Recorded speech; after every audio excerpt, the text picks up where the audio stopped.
اس سال بھی اپنی مجلسوں میں اسرائیلی تبرک کا پوری طرح سے بائیکاٹ کریں۔ پچھلے سالوں کی طرح اس سال بھی اپنی مجلسوں میں اسرائیلی تبرک کا شدت کے ساتھ آپ کو بائیکاٹ کرنا ہے، اور اپنی فیملی گروپس میں اور دوسرے مومنین کے گروپس میں بھی بار بار اس بات کو لوگوں کو یاد دلائیں کہ کچھ بھی ہو جائے بھول کر بھی کسی اسرائیلی کمپنی کا سامان تبرک کے طور پر تقسیم نہیں ہونا چاہیے، کیونکہ 70 سالوں میں شاید پہلی بار ایران کی وجہ سے اس شیطان کے ملک کا اتنے بڑے لیول پر ہر طرح کا نقصان ہوا ہے، جس کی ریکوری میں اس کو بہت ٹائم لگے گا۔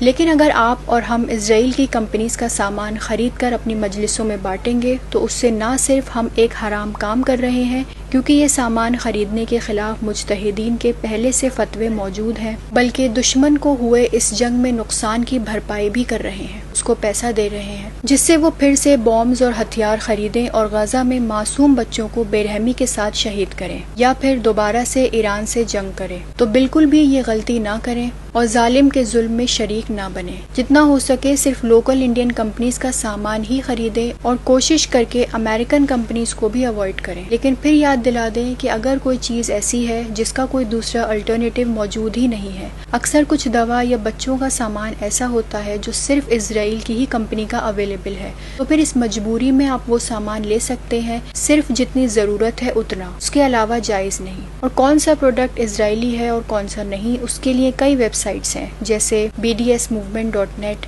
inmind.com وغیرہ، اور ایک دو ایپس بھی ہیں جس پر آپ دیکھ سکتے ہیں کہ کون سے پروڈکٹس اسرائیلی ہیں، جیسے بائیکاٹ نام سے ایک ایپ ہے، یا زیونسٹ پروڈکٹ بائیکاٹ۔ اور بھی کوئی اگر ایسی ایپس یا ویب سائٹس کا نام جانتا ہے تو آپ کمنٹ میں بتا دیں تاکہ لوگوں کی مدد ہو سکے۔